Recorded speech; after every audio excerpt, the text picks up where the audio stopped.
अस्सलाम वालेकुम। मेरा नाम डॉक्टर सैयदा शाइस्ता मोहम्मदी हुसैनी है।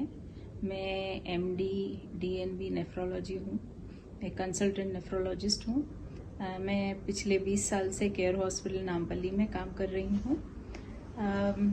आजकल जो ये वबा चल रही है कोरोना वायरस की, अक्सर लोग मुझसे दरियाफ्त करते हैं कि कोरोना वायरस क्या गुर्दों को भी मुतासर करता है। कोरोना वायरस जो बेसिकली फेफड़ों का वायरस है, यानी जो सीवियर डिजीज़ होती है वो फेफड़ों को ज़्यादा इन्वॉल्व करता है। रेस्पिरेटरी वायरस है ये। लेकिन ऐसे पेशेंट्स जो ये बीमारी से मुतासर होते हैं उनको एक्यूट किडनी इंजरी होती है। एक्यूट किडनी इंजरी यानी जिनके गुर्दे पहले नॉर्मल रहते हैं, लेकिन ये इन्फेक्शन की वजह से, कोविड के वजह से उनके गुर्दे खराब हो जाते हैं। उनको एक्यूट किडनी इंजरी होती है, यानी गुर्दे सडनली काम करना बंद कर देते हैं।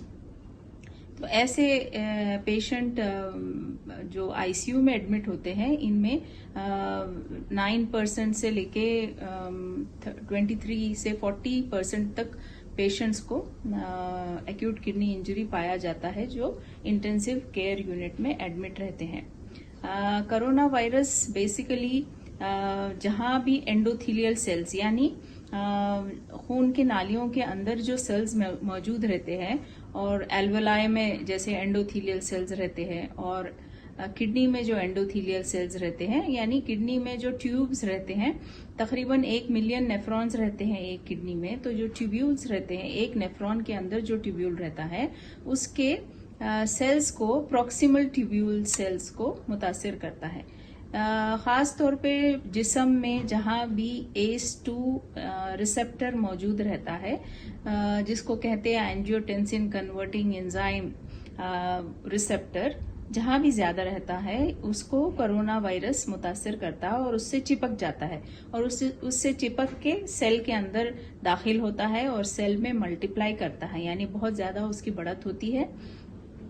सेल्स को के माइटोकॉन्ड्रिया को इफेक्ट करता है, जो पावर हाउस रहता है सेल का, और इस तरह से वो सेल्स को पूरा डैमेज कर देता है, यानी उसको नेक्रोसिस हो जाता है, यानी वो पूरे सेल्स मर जाते हैं। इसी हिसाब से जो किडनी के फिल्टरिंग यूनिट्स रहते हैं, जिसको ग्लोमेरुलाई कहते हैं, उसके अंदर खून के नालियों में गांठ जमा हो जाती है, खून के गुठलियां जमा हो जाती है। तो उसमें क्या हो जाता है कि वो पूरा का पूरा फिल्टरिंग यूनिट नाकारा हो जाता है और बिल्कुल काम करना बंद कर देता है। इस हिसाब से उसको कहते हैं कि कोलैप्सिंग ग्लोमेरुलोपैथी। इसी हिसाब से बाज मरीजों को पेशाब में ज्यादा प्रोटीन जाने की शिकायत, यानी प्रोटीन यूरिया भी होता है। ऐसे पेशेंट्स जो एक्यूट किडनी इंजरी के रहते हैं, कुछ पेशेंट्स बगैर डायलिसिस के रिकवर हो जाते हैं। जैसे जैसे उनकी बीमारी रिकवर होती है, कोविड के एक्यूट किडनी इंजरी भी रिकवर हो जाती है। लेकिन कुछ मरीज जिसको शदीद ये बीमारी होती है, जैसे जिसको बैकग्राउंड में कोमॉर्बिडिटीज हैं, यानी उम्र ज्यादा है, 65 के अबव है एज, शुगर है उनको, ब्लड प्रेशर है उनको, और ब्रोंकियल अस्थमा है, या स्मोकर है, या अल्कोहलिक है, लिवर डिजीज है, ऐसे मरीजों को, या उनको पुरानी गुर्दों की कोई बीमारी है जिसको हम सीकेडी कहते हैं, उनके गुर्दे ऑलरेडी खराब हैं, तो ऐसे मरीजों में ये बीमारी बहुत ज्यादा सीवियर शदीद हो जाती है, और इसमें फिर ऐसे पेशेंट्स को डायलिसिस का रिक्वायरमेंट हो जाता है, यानी एक्यूट किडनी इंजरी के पेशेंट को डायलिसिस का रिक्वायरमेंट हो जाता है। जब डायलिसिस का रिक्वायरमेंट होता है तो ऐसे पेशेंट्स की ये बीमारी की शिद्दत, यानी मॉर्बिडिटी और मोर्टेलिटी बहुत ज़्यादा समझी जाती है ऐसे मरीजों की। तो ये है बहरहाल के गुर्दे कैसे मुतासर होते हैं। अब दूसरी चीज़ जो अक्सर लोग मालूम करना कोशिश करते हैं कि क्रॉनिक किडनी डिजीज पेशेंट्स को ये बीमारी क्यों ज़्यादा होती है। क्रॉनिक किडनी डिजीज पेशेंट्स में बीमारी इसलिए ज़्यादा होती है कि इनके जो अंदर जो फाइटिंग कैपेसिटी, जो इम्यूनिटी रहती बॉडी की, वो बहुत कमज़ोर रहती क्रॉनिक किडनी डिजीज पेशेंट्स में।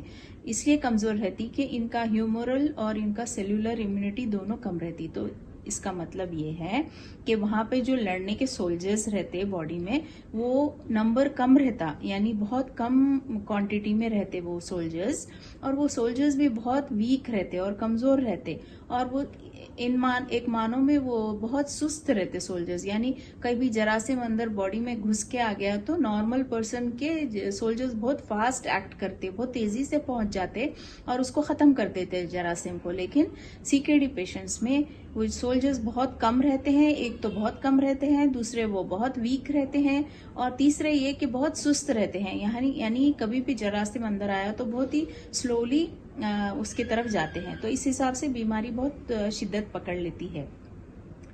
उसी हिसाब से डायलिसिस के पेशेंट्स को अगर कोरोना लाहक हो गया या कोविड डिजीज हो गई तो ऐसे मरीजों के लिए ये बहुत ज़रूरी है कि ये लोग अपना बहुत ज़्यादा ख्याल रखें। जब भी डायलिसिस के लिए कोई आ रहे हैं, यानी कोई भी डायलिसिस का पेशेंट अगर हॉस्पिटल आ रहा है और जा रहा है तो उसको बहुत ज़्यादा एहतियात की ज़रूरत है कि अपने साथ अपना मास्क लेके आए, ख़ास तौर पे N95 मास्क लिए तो ये बहुत ज़्यादा बेहतर रहेगा। और उसको ये चाहिए कि बहुत कम टाइम के लिए, जब भी उसका डायलिसिस का टाइम है वही टाइम पे वो हॉस्पिटल आए और फौरी डायलिसिस करा के वापस घर चला जाए। दूसरा ये कि अपने रिश्तेदार जो भी आते हैं उनको कम रखिए, यानी एक ही रिश्तेदार आना चाहिए और वो भी डायलिसिस यूनिट में एंटर नहीं हुआ तो बेहतर रहता है। और एक बेड से दूसरे बेड पे काफ़ी फासला होना चाहिए, और आपका अपना मास्क होना चाहिए, और आप अपना नेबुलाइजर और मास्क जो ऑक्सीजन मास्क रहता है वो आप खुद अपना लेके जाया करिए। और जब भी आपको कभी कोई खांसी हो, लाहक हो, या आपको कुछ बुखार आए तो ऐसे मरीजों को चाहिए कि फौरी आप अपने डॉक्टर से कंसल्ट करें और उनसे आप कंसल्ट करके आप अपनी मेडिसिन और अपने चेकअप करा लीजिए। डॉक्टर जैसा भी आपको कहें उस हिसाब से, अगर वो कहें कि सीटी स्कैन करवाएं तो सीटी स्कैन करवाएं, कुछ मेडिसिन अगर वो देंगे आपको तो मेडिसिन लें, और अगर आप एलिजिबल है कि हॉस्पिटलाइजेशन की अगर आप एलिजिबल है तो डॉक्टर आपको एडवाइस करेंगे। तो ये मेरा मुख्तसर मशवरा है आपके लिए। जी शुक्रिया।